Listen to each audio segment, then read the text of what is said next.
ঢাকা বিশ্ববিদ্যালয়ে একজন নেতা কর্তৃক যে দুইজন নারীকে বেশ্যা বলে ডাকা হয়েছে, তাদের উপর আঘাত করা হয়েছে, আক্রমণ করা হয়েছে, তাদের বিরুদ্ধে এখন পর্যন্ত আমরা ছাত্রদলের পক্ষ থেকে কোনো ব্যবস্থা নিতে দেখিনি। আমরা দেখেছি বাংলাদেশ ব্যাংকে কিভাবে একজন ব্যবসায়ীকে এনে বসানো হয়েছে, যে ব্যবসায়ীর ন্যূনতম পাবলিক পলিসি নিয়ে, ইকোনমিক পলিসি নিয়ে, মনিটারি পলিসি নিয়ে ন্যূনতম যার কোনো ধারণা নাই, কোনো অভিজ্ঞতা নাই।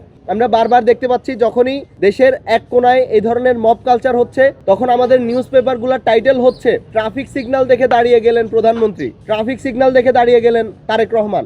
এরপর আমরা দেখতে পাচ্ছি কিভাবে ডিসি মাসুদ একজন ডিসিকে বাঁচানোর জন্য স্বয়ং প্রধানমন্ত্রী নিজে একটি নাটকের মধ্যে অংশ হয়ে গেলেন। আমরা দেখেছি কিভাবে 1 ঘন্টায় একজন অপহরণকারীকে উদ্ধারের একটি নাটক মঞ্চস্থ করা হলো এবং সেই নাটকে সরাসরি প্রধানমন্ত্রীও পার্ট নিলেন। আমরা দেখতে পাচ্ছি আসলে তারেক রহমানের প্ল্যান কীরকম। একই সাথে আমরা দেখতে পেয়েছি ঢাকা বিশ্ববিদ্যালয়ে ছাত্রদলের একজন নেতা কর্তৃক যে দুইজন নারীকে বেশ্যা বলে ডাকা হয়েছে এবং তাদের উপর আঘাত করা হয়েছে, আক্রমণ করা হয়েছে, তাদের বিরুদ্ধে এখন পর্যন্ত আমরা ছাত্রদলের পক্ষ থেকে কোনো ব্যবস্থা নিতে দেখিনি।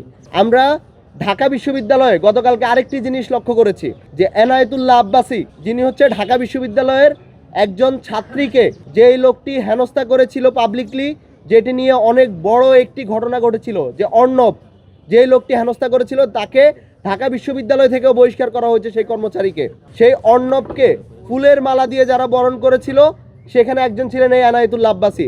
সেই এনায়েতুল্লাহ আব্বাসীকে ঢাকা বিশ্ববিদ্যালয়ে এনে তাকে দিয়ে প্রোগ্রাম করানো হয়েছে। আমরা দেখেছি যে একদিকে ছাত্রদল বিএনপি তারা বারবার বলে যাচ্ছিল যে তারা আসলে নাকি নারীদেরকে সম্মান করা হবে, নারীদের সব কিছু নাকি, আর নারীদের অন্য দল আসলে নারীদেরকে ঘর থেকে বের হতে দেওয়া হবে না। কিন্তু এখন আমরা দেখতে পাচ্ছি তাদের দলে যেমন নারী হেনস্থাকারী আছে, একই সাথে সাথে তারা ধর্ষকদের পুনর্বাসন করছে, ধর্ষকদের আশ্রয় প্রশ্রয় দিচ্ছে, এবং একই সাথে যারা নারীদেরকে হেনস্থা করে ফুলের মালা দিয়ে বরণ করে তাদেরকে ডেকে নিয়ে তারা হচ্ছে বড় ধরনের প্রোগ্রাম করছে।